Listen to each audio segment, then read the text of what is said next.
नमस्कार, आप देख रहे हैं हॉर्नबिल टीवी। हमारे छत्तीसगढ़ बुलेटिन में मैं उत्पल आपका स्वागत करता हूं। सबसे पहले आइए नजर डालते हैं आज की हेडलाइंस पर। राष्ट्रीय एकता दिवस पर मुख्यमंत्री विष्णुदेव साय ने सरदार वल्लभ भाई पटेल की 150वीं जयंती पर कहा कि उन्होंने अपनी कर्मठता और दृढ़ इच्छा शक्ति से देश को एक सूत्र में पिरोकर अखंड भारत का निर्माण किया। रायपुर के सरदार पटेल अंतर्राष्ट्रीय हॉकी स्टेडियम में आयोजित राज्य स्तरीय कार्यक्रम में मुख्यमंत्री साय और उप मुख्यमंत्री अरुण साव ने रन फॉर यूनिटी को हरी झंडी दिखाकर रवाना किया और स्वतंत्रता सेनानियों के परिजनों को सम्मानित किया। राष्ट्रीय एकता दिवस पर भारत रत्न सरदार वल्लभ भाई पटेल की 150वीं जयंती के अवसर पर उप मुख्यमंत्री अरुण साव ने मुख्यमंत्री विष्णुदेव साय की उपस्थिति में बड़ी घोषणा की। उन्होंने कहा कि छत्तीसगढ़ के 5 संभागीय मुख्यालय रायपुर, दुर्ग, बिलासपुर, अंबिकापुर और जगदलपुर में सरदार पटेल की भव्य प्रतिमा स्थापित की जाएगी। इस निर्णय के तहत तत्काल प्रत्येक नगर निगम को 50-50 लाख रुपए की राशि स्वीकृत कर दी गई है, जिससे कुल 2,50,00,000 रुपए जारी किए गए हैं। अरुण साव ने कहा कि लौह पुरुष पटेल ने स्वतंत्र भारत को एक सूत्र में पिरोने का ऐतिहासिक कार्य किया। उनके योगदान को साय सरकार सच्ची श्रद्धांजलि के रूप में स्मरण कर रही है। मुख्यमंत्री और उप मुख्यमंत्री दोनों रन फॉर यूनिटी कार्यक्रम में शामिल हुए और एकता, अखंडता तथा राष्ट्र निर्माण के संदेश को दोहराया। आज राष्ट्रीय एकता दिवस है। देश के पहले गृह मंत्री, उप प्रधानमंत्री सरदार वल्लभ भाई पटेल जी की 150वीं जयंती है। आज पूरे देश में उनकी 150वीं जयंती को राष्ट्रीय एकता दिवस के रूप में मनाया जा रहा है। आज विभाग के द्वारा राष्ट्रीय एकता दिवस के अवसर पर विविध प्रकार की प्रतियोगिताएं आयोजित की गई और उन्हें सम्मानित किया गया। साथ ही हमारे जो स्वतंत्रता संग्राम सेनानी जिन्होंने देश की आजादी के लिए लड़ाई लड़ी, ऐसे उनके परिजनों को सम्मानित करने का काम विभाग की ओर से हुआ है। और इस कार्यक्रम में मुख्यमंत्री आदरणीय विष्णुदेव साय जी का आशीर्वाद हम सबको मिला है।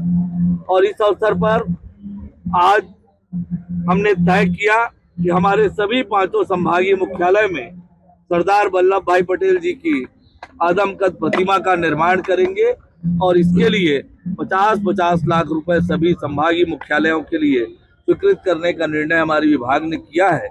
तो योगदान सरदार वल्लभ भाई पटेल जी का एक भारत श्रेष्ठ भारत के निर्माण में और उससे पहले देश की आजादी में उनका जो रहा है वो हमेशा लोगों के जहन में रहे। इसलिए आज राष्ट्रीय एकता दिवस के अवसर पर यह कार्यक्रम हुआ है। मैं उन्हें अपनी विनम्र श्रद्धांजलि अर्पित करता हूं, नमन करता हूं। बिलासपुर के गुरु घासीदास केंद्रीय विश्वविद्यालय में छात्र अरसनाल अंसारी की रहस्यमयी मौत का मामला तूल पकड़ता जा रहा है।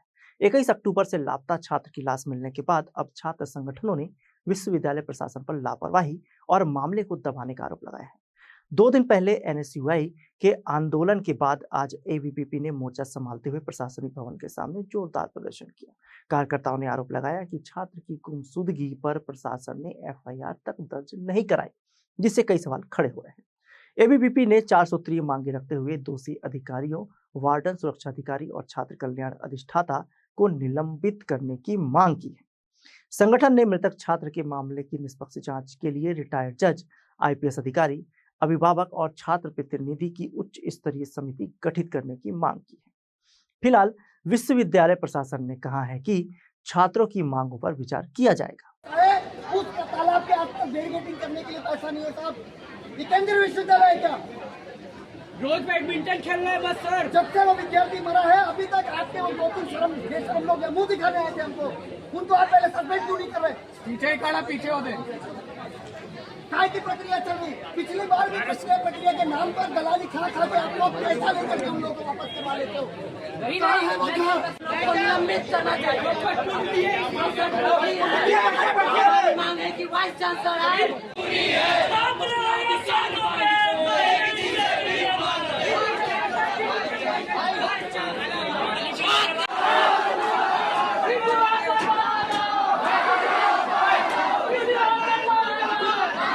विश्वविद्यालय के अंदर जो छात्र का शव मिला था उसमें हम मांग कर रहे हैं कि हमारे बीच जितने छात्र आए हैं आज, अभी देखिए आप खुद पूरे देशवासी और पूरे छत्तीसगढ़ राज्य को मैं बताना चाहता हूँ कि इतने आक्रोश के साथ हमारे जो छात्र दिख रहे हैं, ये हम सब इसलिए एकत्रित हुए हैं कि हमें हमारी कुछ मांगे जो छात्र जो 100 मिला है उससे हमारे कुछ मुख्य मांगे हैं। उसमें जो हमारे रिस्पेक्टिव अधिकारी हैं, जैसे चीफ हॉस्टल वार्डन और जो विश्वविद्यालय प्रशासन के जो चीफ प्रॉक्टर हैं और जो सीमा राय मैम है जो सुरक्षा अधिकारी है और प्रतिभा मिश्रा जो चीफ हॉस्टल वार्डन है, साथ ही साथ विवेकानंद हॉस्टल के जितने भी एडमिन वार्डन और साथ में विंग वार्डन सभी के सभी एक साथ निलंबित हो, सभी के सभी तत्काल प्रभाव से इस्तीफा दें। इसी मांग के साथ और साथ ही साथ हमारी जो छात्र की मृत्यु हुई है उसके परिजन के लिए मुआवजा की हम मांग करने के लिए यहाँ एकत्रित हुए हैं। तुषार साहू जीडी का अध्यक्ष ABVP। हमारी मांगे ये है जो उस विंग के हॉस्टल वार्डन थे, हॉस्टल वार्डन और चीफ सिक्योरिटी ऑफिसर को तत्काल प्रभाव से निलंबित किया जाए और विश्वविद्यालय की बेशर्मी इस हद में आ चुकी है। जो आदमी जिम्मेदार है जिसके कारण उस बच्चे की मृत्यु हुई है उसी को ही बात करने भेज रहा है और ये विश्वविद्यालय बेशर्मी की हद पार कर चुका है। 2 घंटे से बच्चे यहाँ आंदोलन कर रहे, प्रयास कर रहे हैं, लेकिन वाइस चांसलर के कान में जू नहीं रहेंगे, वो आगे बात भी नहीं कर पा रहे। मेरा नाम अविनाश तिवारी है, मैं वर्तमान में गुरु घासीदास केंद्रीय विश्वविद्यालय का उपाध्यक्ष हूँ। को लेकर प्रदर्शन किया जा रहा है, न्याय ही हमारे लिए श्रद्धांजलि होगी। बिहार का लड़का अपने माँ बाप का यहाँ पे आया है और मौत होके जा रहा है, ये कोई बात है? 21 तारीख से वो लापता होता है, 23 को उसकी मृतक शरीर यहीं पे मिलती है और आज 30 अक्टूबर हो गया। 9 दिन 9 महीना 9 साल का वो जगह पता भी नहीं चलेगा और यहाँ दिन प्रतिदिन कुछ कार्यक्रम हो रहा है, कुछ ये हो रहा है, वो हो रहा है, इस बात को दबाई जा रही है। लेकिन अखिल भारतीय विद्यार्थी परिषद इस बात को दबाई नहीं रही। आप क्या चाह रहे हैं? क्या चाह रहे हैं? हमारे लिए कुछ मांगे हैं, जैसे 7-8 मांगे हैं, जैसे उनके परिवार को वेतन मिले। वैसे वेतन या कुछ भी राशि उनके दुख को कम तो नहीं करेगी, लेकिन सहानुभूति और इन्वेस्टिगेशन रियल हो और सही हो। जो बोला जा रहा है ना कि आत्महत्या है और ये सब बताया तो नहीं, इसका रियल प्रशासन के द्वारा अभी टीम गठित किया गया है, तो उसमें आप संतुष्ट नहीं है क्या? बिल्कुल संतुष्ट नहीं है, बल्कि अगर आप पता भी करेंगे ना तो किया गया है टीम, लेकिन ऐसी कमेटी बनाई है जो कि अभी तक एक्टिव ही नहीं है। ना उस डिपार्टमेंट में गए हैं, फिजिक्स डिपार्टमेंट का छात्र था, ना वहाँ पे बच्चों से बात हुई है, कुछ नहीं। तो क्या ही न्याय मिलेगा? खाना पूर्ति किया जा रहा है। बिल्कुल। अपना नाम बताइए। राशि मिश्रा। हम लोग इस पर जैसा कि हमने अभी छात्रों के समक्ष बताया कि हम लोग उसमें विवेचना करेंगे, उसकी जो ज्ञापन दिया है उसकी गंभीरता से, संवेदनशीलता गंभीरता से हम उसकी जांच करेंगे, तो जो भी निर्णय होगा वो आपको प्रेषित किया जाएगा। क्या मांगे रखी हैं लोगों ने, प्रमुख क्या मांगे, क्या चाहते हैं ये? उनकी 4 मांगे हैं। छात्र के परिवार को मुआवजा दिया जाए और इसकी जाँच की जाए, जो लोग दोषी हैं उस पर कार्रवाई की जाए। कोई आंतरिक जांच अभी तक यूनिवर्सिटी के प्रबंधन की तरफ से हुई क्या अभी तक? एक जांच कमेटी गठित की जा चुकी है जो कार्य कर रही है। अपना नाम बताएंगे? मैं अमित कुमार सक्सेना। बिलासपुर में कांग्रेस के ग्रामीण अध्यक्ष विजय केसरवानी ने भाजपा पर वोट चोरी का गंभीर आरोप लगाया है। प्रेस कॉन्फ्रेंस में उन्होंने फर्जी वोटरों की सूची जारी करते हुए दावा किया कि बेलतरा विधानसभा क्षेत्र में भाजपा ने कांग्रेस की जीत छीनी है।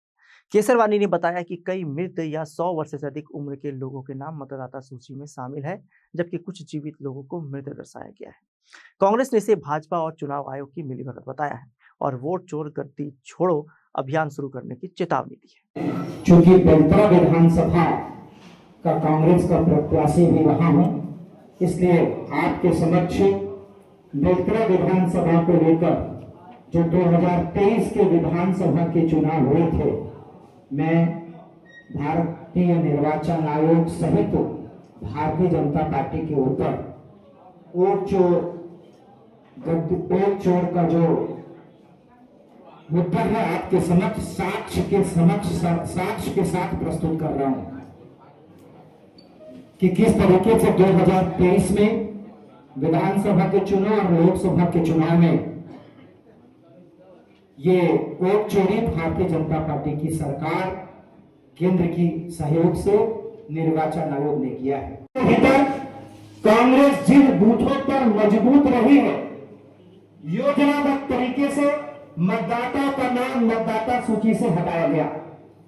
मतदाता सूची के जांच के दौरान पता चला कि जो नागरिक लंबे समय से अपने गांव, पंचायतों और बूथों में निवासरत हैं तथा वर्तमान में भी भौतिक रूप से वहां रह रहे हैं, ऐसे लोगों का नाम भी स्थानांतरित वोटर लिस्ट में दिखाकर डिलीट कर दिया गया है, जिसका प्रमाण मैं वोटर लिस्ट के साथ आपके समक्ष आया हूं।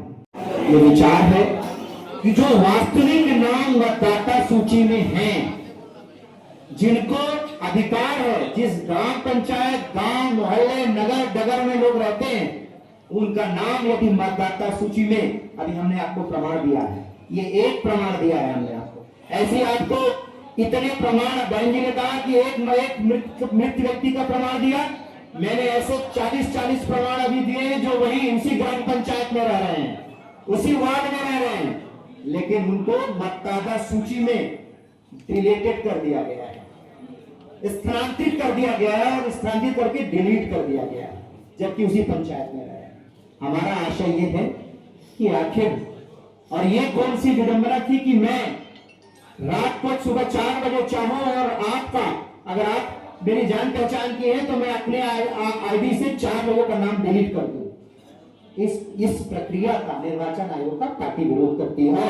रही बात एसआईआर की, एसआईआर जिस तरीके से बिहार में चुनाव हुए हैं, उस स्थिति को देखते हुए कांग्रेस पार्टी एसआईआर का विरोध करती है। अगर पारदर्शिता के साथ एसआईआर वोट का परीक्षण के साथ अगर उसमें भेदभाव किया गया, चिन्हित लोगों का नाम काटे गए, तो कांग्रेस पार्टी सड़क भी, वार्ड में, डीएलए के माध्यम से, निर्वाचन आयोग में, और सड़क पर भी प्रदर्शन करना होगा तो सड़क पर भी पार्टी प्रदर्शन करेगी। बिलासपुर के सनीचरी क्षेत्र में उस वक्त अफरा तफरी मच गई जब स्कूटी और कार सवार के युवक बच्चों और राहगीरों को मुफ्त में कोल्ड ड्रिंक बांटने लगे।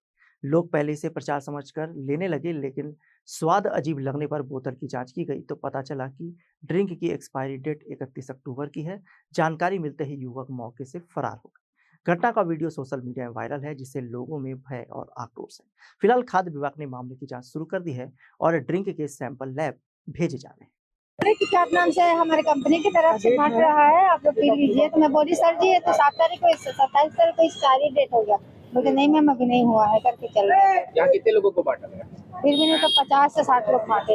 हाँ, क्या नहीं लगता आप लोग इस तरीके से बांटना जहाँ से खिलवाड़ है? तो हम तो पी लिए ना सर, हम तो सफाई कर्मचारी, हम लोग तो पी भी लिए। हमको कुछ होगा तो वो जाएंगे ना, कंपनी वाले जानेंगे ना। स्वास्थ्य विभाग और खाद्य विभाग के ऊपर भी आता है, खाद्य विभाग खासतौर पर इसमें निगरानी रखनी चाहिए कि नहीं? रखनी चाहिए सब चीज के, इस तरीके से जो बांट रहे हैं कार्रवाई होना चाहिए। तो अब हम गए, हम तो घर से अच्छे भले आए ना, अब हमारे साथ जो होगा तो उनकी जो कार्रवाई हो वो करेंगे, कानून करेगा कंपनी के खिलाफ। हाँ क्या करो, कंपनी जिस तरीके से बंटवा रहा है सब कर्मचारियों से, तो वो गलत है। तो किसी की जान से खेलना गलत बात है ना सर। नाम बताओ सर नाम। बिलासपुर के गांधी चौक स्थित कोक कोचिंग सेंटर में विवाद गहराता जा रहा है। यहां पढ़ाने वाले फैकल्टी सदस्यों का आरोप है कि उन्हें पिछले कई महीनों से वेतन नहीं मिला है, जिसके चलते शिक्षण कार्य बंद हो गया है। शुक्रवार को टीचर्स और छात्रों ने कंपटीशन कम्युनिटी संस्था के बाहर प्रदर्शन करते हुए प्रबंधन के खिलाफ नारेबाजी की। प्रदर्शनकारियों का कहना है कि दिवाली के बाद से कोचिंग में पढ़ाई ठप है, जिससे छात्रों का भविष्य अधर में लटक गया है।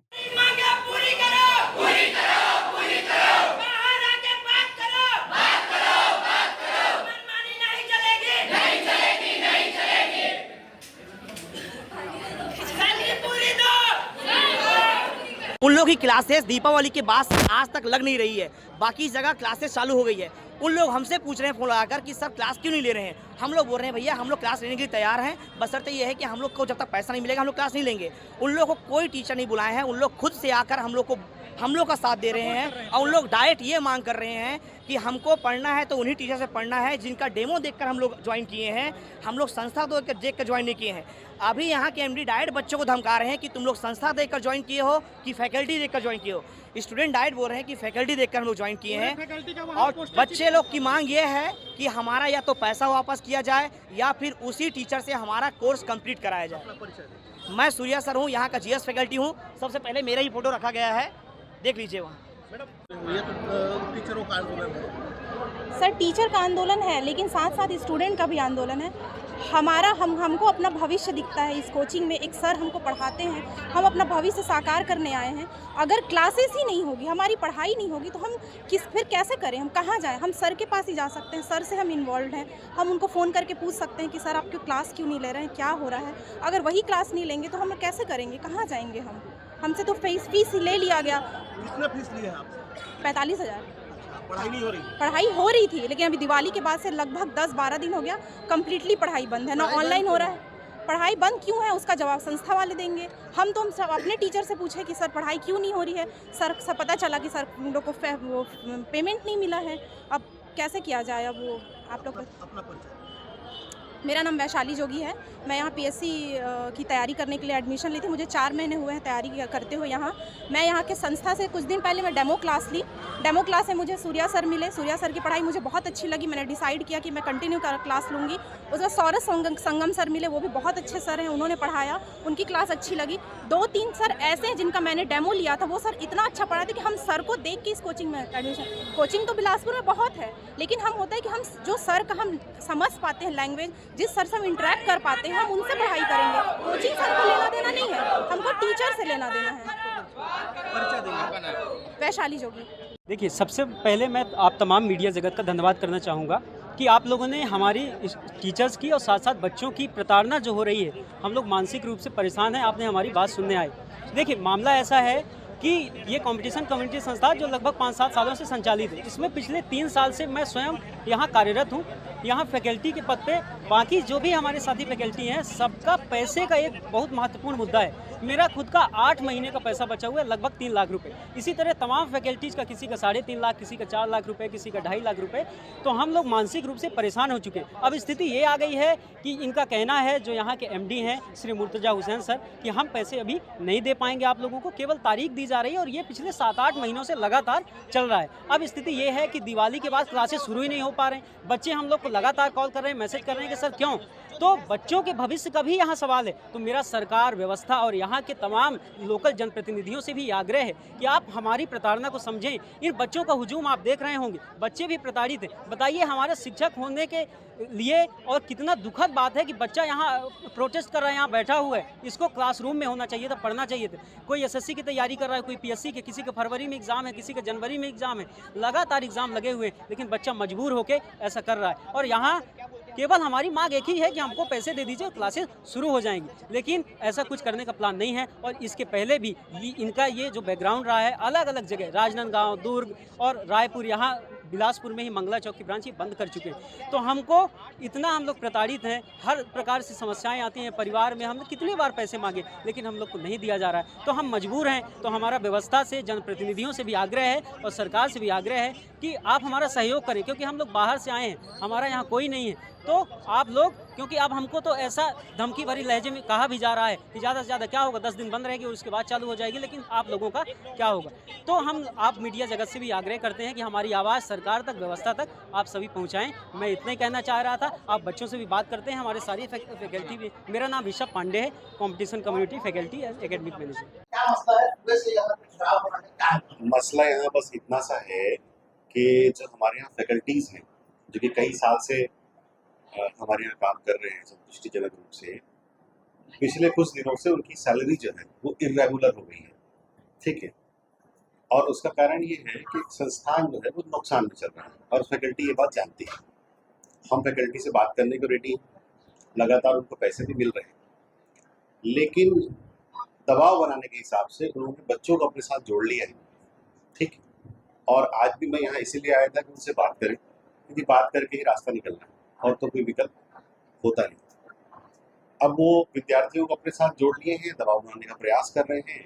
दबाव बनाने से कुछ नहीं होना है, अंत उपाय समय और चर्चा ही है। 3 गंभीर आरोप। हाँ, बताएं। एक तो टीचरों का भुगतान किया गया है, उसका चेक बाउंस होना, दूसरे कुछ लोगों को टर्मिनेट करने का, और तीसरा एक विद्यार्थी की तरह पैसे के लिए यहाँ से आने। देखिए, अब अगर कोई इस तरीके का आंदोलन करेगा या इस तरीके से हुड़दंग मचाएगा, तो वो अपना पक्ष रखने के लिए 4 अतिरिक्त बातें जोड़ेगा ही होगी। ये बहुत स्वाभाविक है। कॉम्पिटिशन कम्युनिटी कोई नई संस्थान नहीं है, पुरानी है, 8-9 साल से चल रही है। विद्यार्थीगण जानते हैं। हम वो हैं जिन्होंने बच्चों को स्कॉलरशिप भी दी है, फ्री में भी पढ़ाया है। अभी राखी में हमने सिर्फ 100 रुपये में बच्चों को ऑफलाइन एडमिशन भी दिया है। तो हम बच्चों के हित के लिए कितने खड़े हैं, इसके लिए हमारा 8-9 साल का इतिहास गवाह है। और ये बात बाजार में है, ऐसा कुछ नहीं कि व्यक्तिगत रूप से मैं कह रहा हूँ। मैंने क्या कहा आपसे कि अनियमितता है, रेगुलर इरेगुलर है पेमेंट। जब मैं इस बात को स्वीकार कर रहा हूँ कि संस्थान आर्थिक रूप से थोड़ा सा दिक्कत में है और पेमेंट इरेगुलर है, तो उसमें एक आध चेक का बाउंस हो जाना कोई बहुत बड़ी बात नहीं है, खासतौर से तब जब आप कई साल से काम कर रहे हैं। अगर हम अच्छे नहीं हैं या बेहतर काम नहीं करते हैं, तो फिर इतने सालों से लोग हमारे साथ क्यों काम कर रहे हैं? दिवाली सबसे बड़ा त्योहार होता है कोसी में पेमेंट नहीं हुआ, लोग तब पिछले 2024 से जो है पेमेंट नहीं हुआ बता रहे हैं। फीस के लिए भी लगातार दबाव स्टूडेंट लोग को बनाया जाता है, उसका मैसेज भी है, स्टूडेंट लोग मैसेज दिखाएंगे। ठीक बात है, मान दे रहा हूँ। अगर पेमेंट मान लीजिए किसी का ड्यू है तो उसको मैसेज करना कोई बहुत बड़ी बात तो नहीं है, तो व्यावसायिक बात है, ये प्रबंधन का मामला है। अगर ड्यू है तो फिर मैसेज किया ही जाएगा। क्या आपको किसी ने ये बताया कि हम फ्री पढ़ाते हैं? उनका आरोप है बाहर निकल के आप बात नहीं किया तो आप बताएं कि ऐसी चर्चा सड़क पर होती है?